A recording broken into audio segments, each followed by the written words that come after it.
Damai sejahtera dari Allah Bapa itu yang melampaui segala akal dan pikiranmu dalam Kristus Yesus Tuhan kita. Amin. Umat yang dikasihi dalam nama Yesus Kristus, pernahkah hati kita tergerak ketika kita melihat seseorang?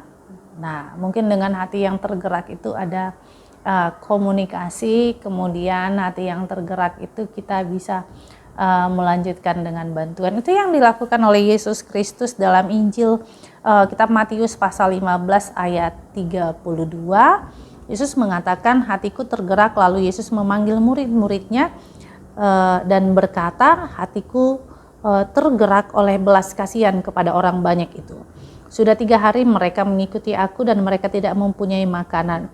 Aku tidak mau menyuruh mereka pulang dengan lapar, nanti mereka pingsan di jalan. Demikianlah firman Tuhan. Nats kita hari ini adalah ternyata Tuhan tidak hanya memperhatikan kerohanian, tetapi Allah juga memperhatikan kebutuhan di setiap umat manusia. Dan saat itu, ketika itu Yesus hendak mengajar, dan ketika Yesus mengajar, dia melihat beberapa hari sampai 3 hari banyak orang yang sudah mengikuti dia.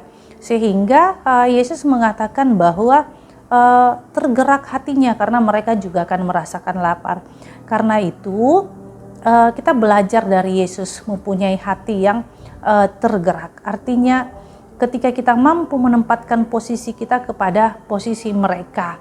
Hati yang bergerak adalah ketika kita mampu merasakan seperti apa yang dirasakan oleh mereka. Artinya hati yang tergerak dengan belas kasihan itu bukan karena ingin dipuji, bukan karena dikasihi, tetapi memang karena dia melakukannya, dia butuh.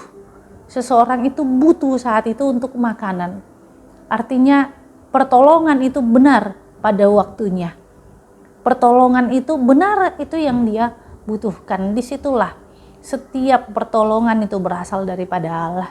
Ketika kita menolong orang yang membutuhkan, disitulah kita melihat bahwa kita pun mempunyai hati yang tergerak. Seperti Kristus tergerak hatinya melihat orang banyak. Selamat memasuki masa-masa Advent yang kedua ini. Kiranya kasih Kristus selalu menyertai kita. Amin. Terima kasih Tuhan Yesus buat anugerah-Mu.